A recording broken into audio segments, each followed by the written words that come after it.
बहुत ही अच्छा सवाल है अपने आप में ये। Prove that the greatest integer function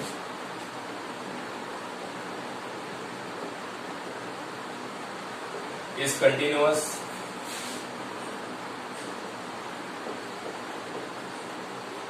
at all points except at integer points। बहुत ही बढ़िया सवाल। और अगर आपको याद होगा तो इस टाइप के सवाल की बात मैंने आपसे लिमिट्स में भी की थी, ठीक है। अब लगभग वही काम करना है, बस यहां पे हमें कंटिन्यूटी की बात करनी है। अब बहुत ही ध्यान से आपको समझना है कि हम इसमें क्या करेंगे, ध्यान दीजिएगा थोड़ा सा। अब सॉल्यूशन की बात करें। इन्होंने आपसे कहा कि ग्रेटेस्ट इंटीजर फंक्शन वो इंटीजर पॉइंट्स के अलावा हर पॉइंट पर कंटिन्यूअस होता है। दैट मीन्स कहने का मतलब ये हो गया कि greatest integer function is discontinuous at integer points and continuous at non integer points. तो कायदे के हिसाब से हमें यह सवाल दो केस में करना चाहिए। Case 1 when x belongs to integer, case 2 when x does not belong to integer. बहुत सिंपली हम अपने काम को आसानी से कर लेंगे, ठीक है ना। आइए तो पहले बना लें यहां पर कौन सा case, when x belongs to integers, या बल्कि ऐसे लिख लो आप, एक नाम दे दो यहां पे x इक्वल टू k बोल दो इसको। और k क्या है हमारा, k यहाँ पे इंटीजर, x को मैंने k मान लिया और k हमारा एक इंटीजर है। तो मुझे इंटीजर पॉइंट k पर चेक करना है कि फंक्शन कंटिन्यूस हो पा रहा है या नहीं हो पा रहा है, ठीक। अब आइए इसमें थोड़ा सा काम तो वही करना पड़ेगा, पहले LHL फिर RHL फिर फंक्शन की वैल्यू। तो जब मैं LHL की बात करूंगा इसमें k नेगेटिव हो जाएगा ये, फंक्शन क्या है मेरे पास, ये है ग्रेटेस्ट इंटीजर फंक्शन, ठीक। सबको अच्छी तरह पता है कि जब भी इस तरह की कंडीशन होती है तो मुझे यहाँ पे क्या लगाना पड़ेगा, जो भी वैल्यू है दैट वैल्यू माइनस h लगाना पड़ेगा, और h की लिमिट क्या हो जाती है हमारी, 0 हो जाती है। अब यहाँ पे एक बहुत इंपॉर्टेंट बात है, दिमाग में बिठा लीजिएगा कि ग्रेटेस्ट इंटीजर फंक्शन के अंदर में लिमिट की वैल्यू लगा नहीं सकता, क्योंकि ये अपने आप में एक कांस्टेंट वैल्यू होती है। तो इसकी प्रॉपरली कांस्टेंट वैल्यू क्या है पहले मैं वो निकाल लूं, उसके बाद ही लिमिट अप्लाई मैं कर पाऊंगा इसके अंदर। बात समझ गए, आपको सबको पता है कि greatest integer function always gives us N integer is a constant. तो ये अपने आप में कांस्टेंट वैल्यू होती है, ठीक। तो कांस्टेंट में वेरिएबिलिटी नहीं रहनी चाहिए, ठीक है। तो पहले प्रॉपरली इसको इवेल्युएट कर लेता हूं, उसके बाद जो है उसके अंदर मैं लिमिट लगा लेता हूं। अब समझिए कि k माइनस h का ग्रेटेस्ट इंटीजर वैल्यू क्या होगी। अब ध्यान दो, k एक इंटीजर है, जैसे मान लो 5 है ना, 5 minus h, h is a smallest positive value in mathematics. तो 5 minus h just like 4.999999 and so on. तो आप मुझे बताओ 4.999 सो ऑन का GIF या ग्रेटेस्ट इंटीजर फंक्शन क्या होगा। फौरन आपका आंसर आना चाहिए मेरे पास 4 होगा। 4 से लेकर 4 पॉइंट कुछ भी लिख लो, GIF क्या होगा उसका, 4 के बराबर होगा। मैंने आपसे कहा था किसी भी नॉन इंटीग्रल वैल्यू का GIF कैसे निकालते हैं, उससे ठीक पहले आने वाला इंटीग्रल पॉइंट ही उसका GIF होता है। ग्रेटेस्ट इंटीजर फंक्शन में वैल्यू होती है उसकी, ठीक। तो यहां पर जब k माइनस h करोगे, जब मैंने 5 माइनस h किया तो मुझे 4 मिल गया, मतलब ठीक एक कम हो गया। ऐसे ही जब मैं k माइनस h करूंगा तो यहां से मुझे k माइनस 1 मिलना चाहिए, ठीक एक कम कर दूंगा मैं यहां पर, बिकॉज जैसे 5 इंटीजर है वैसे k इंटीजर है। 5 minus 1 equal to 4, so k की जगह क्या हो जाएगा, k माइनस 1 हो जाएगा। तो अगर आप k माइनस 1 लिखोगे तो बेटा वहां पे लिमिट लगाने की नीति नहीं बचेगी, h तो हमारा खत्म हो गया। लिमिट तो h में है ना, जब h ही नहीं तो लिमिट खत्म, ठीक। ऐसे ही आइए आप इसके RHL में,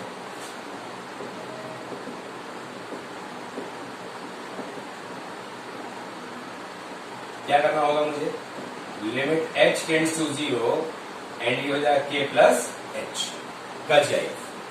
फॉर एग्जाम्पल समझिए आप, 5 प्लस h मीन्स 5.00000001 का GIF क्या होगा, 5 होगा।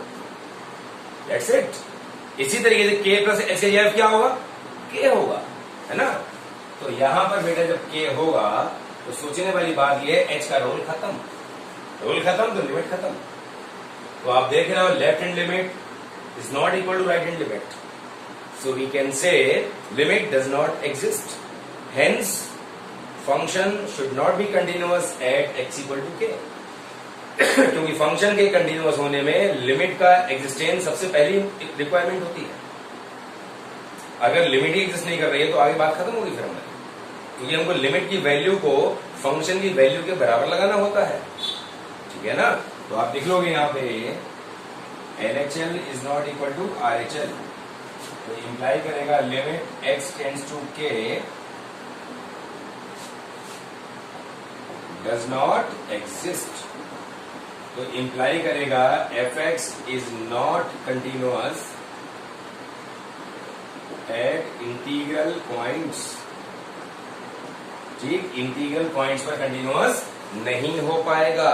तो आधा काम मैंने कर लिया आपने सवाल का। अब आइए बचे हुए आगे काम पर। केस 2 क्या है अब ये, when x equal to a। अब a समझ लो क्या है बेटा, a जो है हमारा k और k प्लस 1 के बीच की चीज है, और जहां पे k क्या है k एक इंटीजर है। दो कंसेक्यूटिव इंटीजर्स के बीच में कंफर्म है कि एक नॉन इंटीजर ही आएगा, इंटीजर नहीं आ सकता। बात समझ गया? दो कंसेक्यूटिव इंटीजर्स के बीच में हमेशा एक नॉन इंटीजर ही आएगा, कभी भी इंटीजर नहीं आ सकता। ठीक, दैट मीन्स मैं अब यहाँ पे नॉन इंटीग्रल पॉइंट पर फंक्शन की लिमिट निकालूंगा पहले। ठीक है, तो मैंने क्या किया यहाँ पे, मैंने यहाँ पे ले लिया LHL।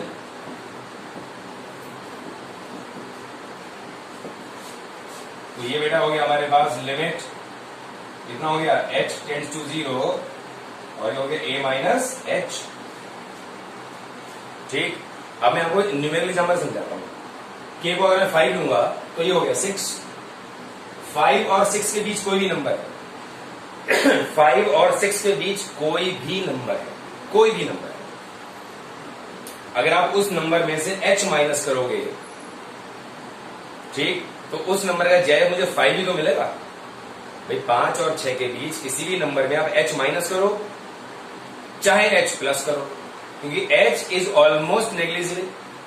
मैंने कहा स्मॉलेस्ट पॉजिटिव वैल्यू होती है, तो h इज ऑलमोस्ट नेग्लिजिबल। सो 5 और 6 के बीच में चाहे h को आप माइनस करो चाहे h को प्लस करो, उसके पहले वाला इंटीजर 5 ही रहने वाला है। और यहां पर 5 किसको लिया मैंने, k को माना है एग्जाम्पल में। तो इसका मतलब a माइनस h का बेटा चाहिए कितना हो जाएगा, यहाँ पर k के बराबर हो जाएगा। इसमें कोई डाउट नहीं होना चाहिए आपको बिल्कुल भी। ठीक, ऐसे ही आ जाओ इसमें RHL पे।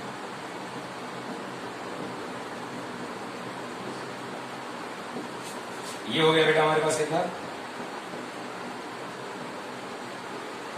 a plus h। वही सेम बात, 5 और 6 के बीच किसी भी नंबर में अगर मैं h ऐड करूंगा तब भी उसके पहले वाला इंटीजर 5 ही रहेगा। तो यहां पर 5 वाला काम कौन कर रहा है, k कर रहा है। तो आप देख रहे हो LHL RHL दोनों बराबर आ रहा है। एंड अब आप निकाल लो f of a,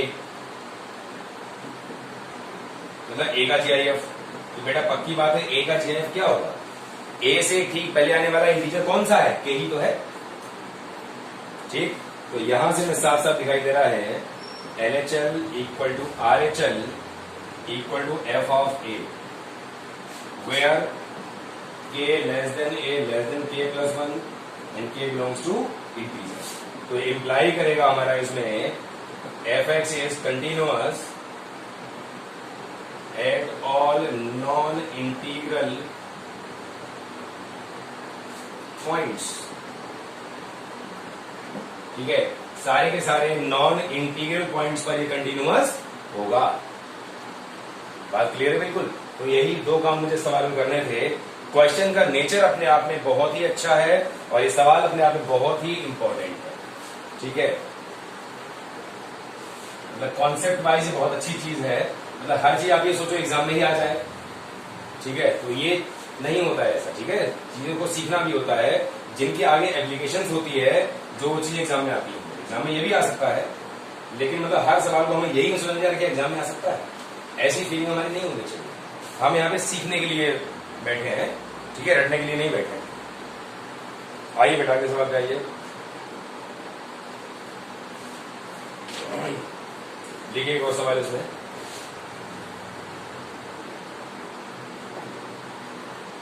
show that the function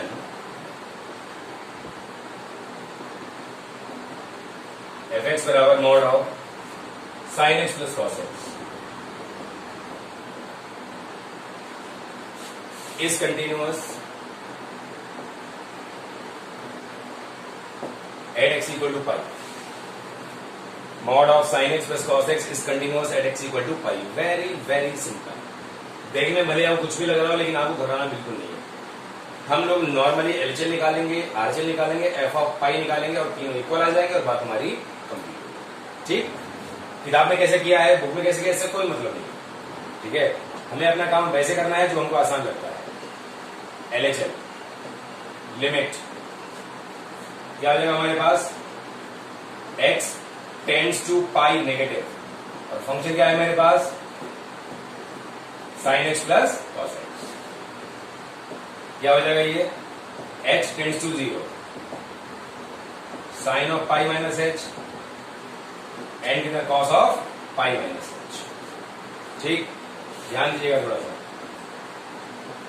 sine of pi minus theta ये हो जाएगा बेटा sine theta. Cos of pi minus theta ये हो जाएगा हमारे लिए कितना, माइनस कॉस थीटा हो जाएगा। लिमिट लगा दो 0 अब इसके अंदर, जैसी लिमिट 0 लगाओ, साइन 0 0 कॉस 0 1, 0 माइनस 1 का मॉड कितना हो गया, 1 हो गया, बात खत्म हो गई। निकाल लो अब इसका RHL. Limit x tends to pi positive, mod of sine x plus cos x, ये हो जाएगा हमारे पास साइन ऑफ कितना, pi plus h plus cos of pi plus h, sine of pi plus theta बेटा ये हो जाएगा माइनस साइन थीटा, और ये हो जाएगा माइनस कॉस हो जाएगा। डेढ़ 0 जो लगाओ तो 0 हो गया और ये 1 हो गया। फिर से बेटा हमको क्या मिल गया, ये 1 के बराबर ही मिल गया। ठीक, ऐसे ही निकाल लो आप कितना, एफ ऑफ पाई। जब एफ ऑफ पाई की आप बात करोगे इसमें, तो समझने वाली बात सिर्फ ये है, साइन पाई कितना होगा 0, कॉस पाई कितना होगा बेटा -1, -1 का मॉड कितना हो गया +1। तो हमको दिखाई दे रहा है यहाँ पे तीनों वैल्यू बराबर आ गई आपस में। तो अपने काम को ऐसे करिए जो हमको आसान लगता है। बुक में कैसे किया है, इससे बिल्कुल कोई मतलब नहीं होना चाहिए हमको। तो बहुत सिंपली फंक्शन हमारा x इक्वल टू पाई पर कंटिन्यूअस हो चुका है।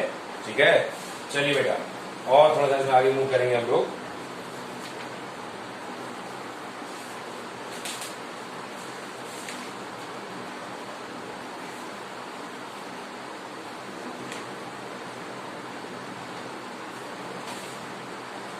यहां पे आप कुछ एक दो बातें और आ रही हैं, मैं आपको समझा दूं पहले यहाँ पे, उसके बाद फिर हम लोग क्वेश्चन कर लें।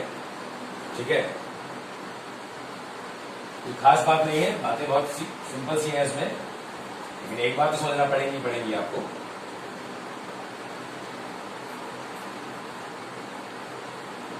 आप देख रहे हो ये चैप्टर आपको बहुत आसान लग रहा है अगर लिमिट में कोई दिक्कत नहीं हो, और ये चैप्टर आपको बहुत कठिन लगेगा अगर लिमिट में दिक्कतें हमारी हैं। ठीक, ऐसे ही 4 दिन नहीं दिए हमने लिमिट से पार्ट को, जो कि क्लास 11 का पार्ट था, 12th में था भी नहीं। वो इसका बेसिक था, बेसिक्स पढ़ाए बिना हम चैप्टर में कभी आगे नहीं बढ़ते हैं। ये अपना तरीका है पढ़ाने का, इसलिए जो है उसमें 4 दिन दिए गए। ठीक है, चलिए अब यहां पे आपको पढ़ना एक चीज, continuity of a function in an interval. ठीक, एक इंटरवल में मुझे फंक्शन की कंटिन्यूटी के बारे में बात करनी है। एक गिवन इंटरवल में मुझे फंक्शन की कंटिन्यूटी के बारे में बात करनी है। ठीक, अब बेटा ये इंटरवल 2 टाइप का हो सकता है, ये ओपन इंटरवल भी हो सकता है और ये क्लोज्ड इंटरवल भी हो सकता है। ध्यान दोगे आप यहां पे थोड़ा सा।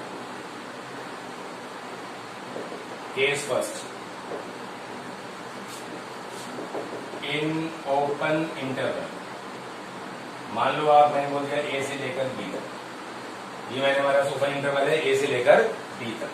सबको पता होना चाहिए ओपन इंटरवल और क्लोज इंटरवल में क्या डिफरेंस होता है। मैंने कहा ए कॉमा बी और उसको मैंने बंद कर दिया पैरेंथेसिस में, ये छोटे वाले ब्रैकेट्स में। इसका मतलब हुआ एक्स की वैल्यू या किसी भी वेरिएबल की वैल्यू ए से लेकर बी तक जा रही है, लेकिन ए और बी उसके अंदर इंक्लूड नहीं है। मतलब एक्स की वैल्यू ए नहीं हो सकती, एक्स की वैल्यू बी नहीं हो सकती, ए से लेकर बी तक कुछ भी हो सकता है। और यहीं पर अगर मैं इसको ऐसे बोल दूं, this is called close interval. इसका मतलब हुआ एक्स की वैल्यू ए से लेकर बी तक जाएगी इंक्लूडिंग ए एंड बी। मतलब एक्स इक्वल टू ए से एक्स इक्वल टू बी तक, जिसमें ए भी हो सकती है और बी भी हो सकती है। तो सिंपल सी बात ये हो गई कि ओपन इंटरवल में एंड पॉइंट्स इंक्लूड नहीं होते हैं, जबकि क्लोज इंटरवल में एंड पॉइंट्स इंक्लूड होते हैं। बात समझ गए? बहुत छोटी छोटी बातें हैं जो मैं आपको दोबारा से रिवाइज करा रहा हूं। भले आपने जो क्लास 9, 10, 11 में पढ़ लिया है, ठीक है, फिर भी पता होना चाहिए प्रॉपर तरीके से। अब बहुत सिंपल सी बात, भाई कोई भी फंक्शन ए से लेकर बी तक के ओपन इंटरवल में कंटिन्यूअस होगा जब वो फंक्शन ए से लेकर बी तक आने वाले सारे पॉइंट्स पर कंटिन्यूअस हो जाए। दैट्स इट, इतनी सी तो बात है। भाई किसी भी इंटरवल में कंटिन्यूअस होने का मतलब क्या हुआ? उस इंटरवल में आने वाले सारे पॉइंट्स पर कंटिन्यूअस होना चाहिए। अगर ऐसा होगा तो मैं कह दूंगा हमारी बात पूरी हो गई। ठीक, बस यही बात हमें यहां पे लिख लेनी है। क्या लिख लेनी है? A function is said to be continuous at या in open interval a to b if it is continuous at all points from x equal to a to x equal to b excluding x equal to a and b। बात समझ गए? x equal to a और b को छोड़कर a से लेकर b तक के अगर सारे पॉइंट्स पर कंटिन्यूअस है तो फंक्शन फिर हमारा उस ओपन इंटरवल कंटिन्यूअस कहलाएगा। ठीक है जी, आगे आइए, केस 2 पर आइए। इन क्लोज्ड इंटरवल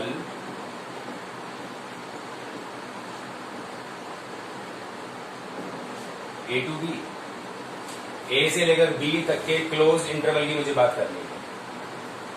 ठीक है, a function is said to be continuous in closed interval a to b if it is continuous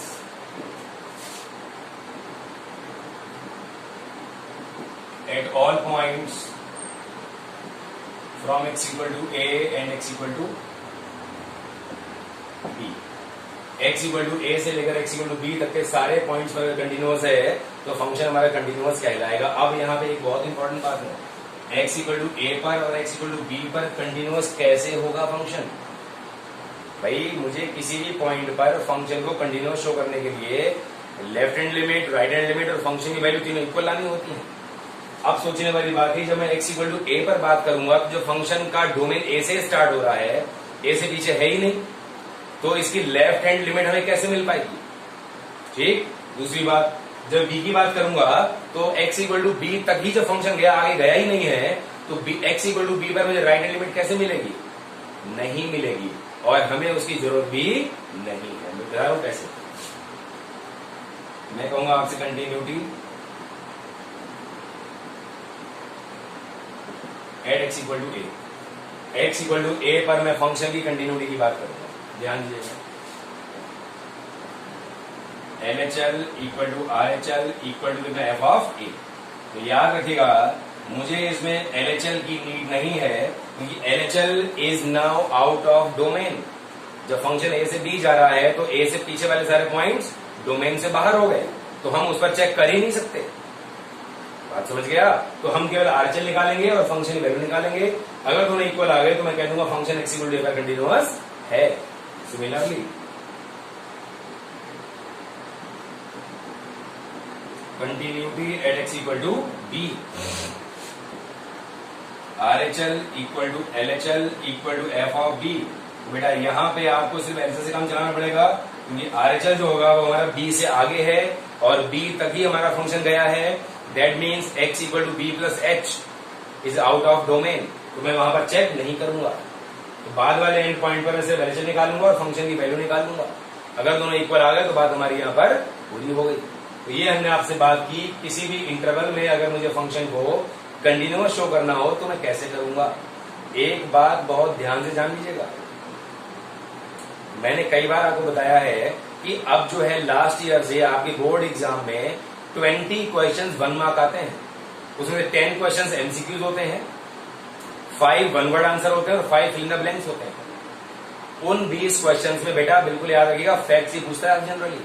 तो इस टाइप की चीज आपसे पूछ सकता है कि भाई x इक्वल टू ए से लेकर बी तक क्लोज इंटरवल में ए पर अगर हम निकालेंगे कंटिन्यूटी तो हमें क्या कंडीशन चाहिए होगी, पूछ लिया उन्होंने सपोज करिए आपसे। तो ये बात अगर पता है तो 1 सेकंड में आप टिक मार दोगे, नहीं पता तो सोचते रह जाओगे फिर आप। ठीक है, तो ये थोड़ी सी कुछ बातें हैं जो आपको अच्छी तरह से पता होनी चाहिए। एक और बात समझिए,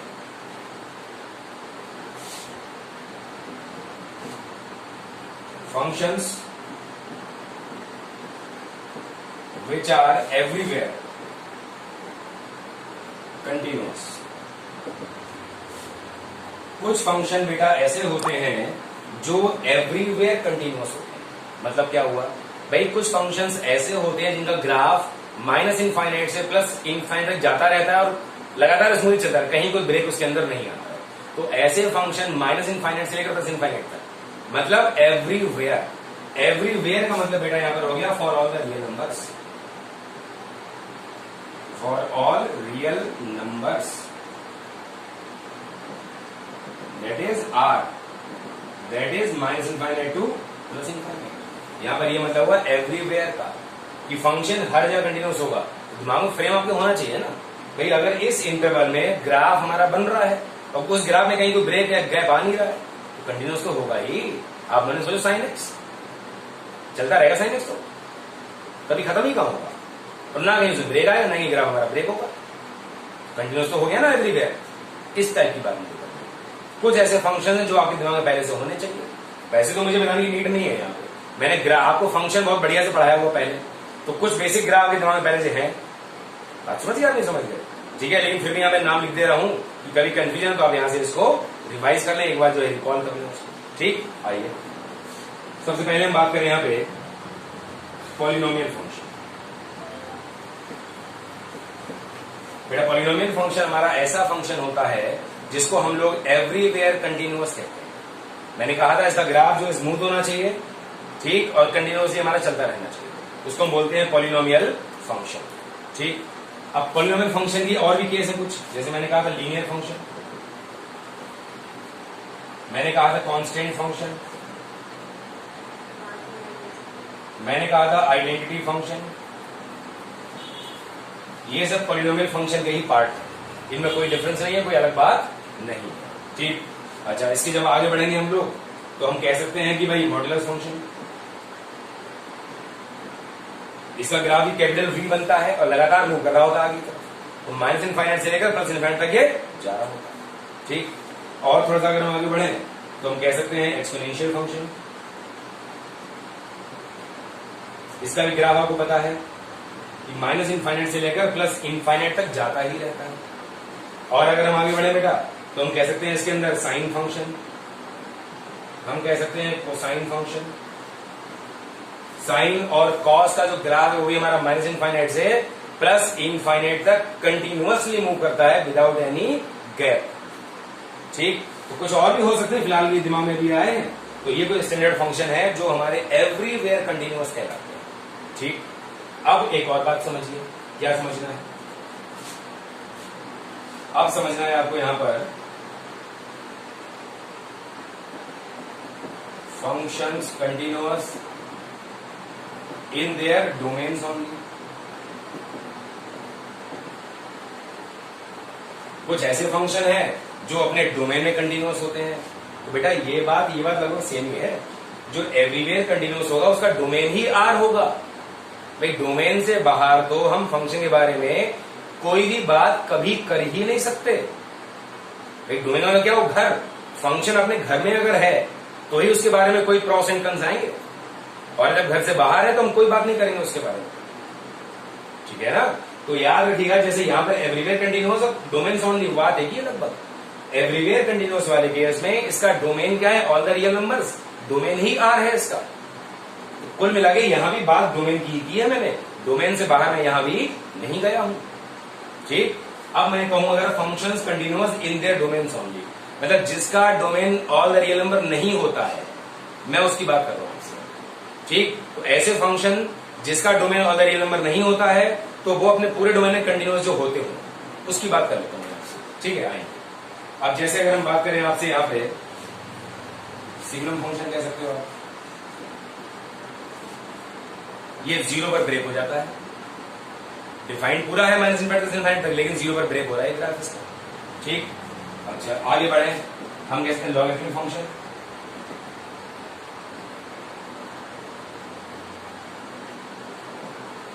लॉगरिथमिक फंक्शन, बल्कि सिग्नम फंक्शन को यहां पर नहीं देना चाहिए, ये तो डिसकंटिन्यूअस हो गया, ठीक है। लॉगरिथमिक फंक्शन आपको पता है 0 से इनफाइनाइट तक इस वैल्यू ले पाऊंगा, तो अपने डोमेन जितना भी उस पूरे के अंदर कंटिन्यूअस है, ब्रेक नहीं होगा। tan x मतलब tangent function, cotangent function, secant function, cosecant function, मतलब ट्रिग्नोमेट्री के बचे हुए चारों फंक्शंस। उसके बाद सारे के सारे आईटीएफ्स, इनका तो डोमेन अपना लिमिटेड होता है, तो जितना भी डोमेन है उसके अंदर ये प्रॉपरली मूव करते हैं, ठीक। तो कुल मिला के ये सब तो दिमाग में रखिएगा, लेकिन एक फ्रेम ये बनाइएगा कि अपने डोमेन में जो भी ग्राफ है आप चेक करो, अपने डोमेन में कहीं ग्राफ ब्रेक तो नहीं होता है, जो ब्रेक नहीं होता है वो अपने डोमेन में कंटिन्यूअस है, चाहे वो डोमेन कोई लिमिटेड पार्ट हो या चाहे वो डोमेन हमारा ऑल द रियल नंबर्स हो, ठीक। तो अभी तक हमने बात की थी कि हमने बात की क्या, continuity of a function at a point. अब हम बात करेंगे continuity of a function in an interval, या continuity of a function at all real numbers, या एवरीवेयर, या इन इट्स डोमेन, इस टाइप की बात करेंगे, ठीक, ठीक है ना। तो आज मैंने एक कॉन्सेप्ट आपको समझा दिया है, बेहतर यही है आपके लिए कि इस कॉन्सेप्ट को अच्छी तरह आप समझ लीजिएगा। बस कल का एक दिन और लगता है इस टॉपिक में, मुझे खत्म कर लूंगा मैं, उसके बाद हम मूव करते हैं डिफरेंशियलिटी पे। अब हमारी स्पीड यहाँ पे अपने आप बढ़ जाएगी, ये सारे के सारे टॉपिक हमारे इंटरकनेक्टेड है बिल्कुल। डिफरेंशियलिटी देन डिफरेंशिएशन, बहुत ही फेवरेट टॉपिक सबका, ठीक है। तो बेटा आज की बात मैं यहीं पे खत्म करता हूं, ठीक है, बाकी बातें हम लोग कल करते हैं। सो बेटा थैंक यू सो मच।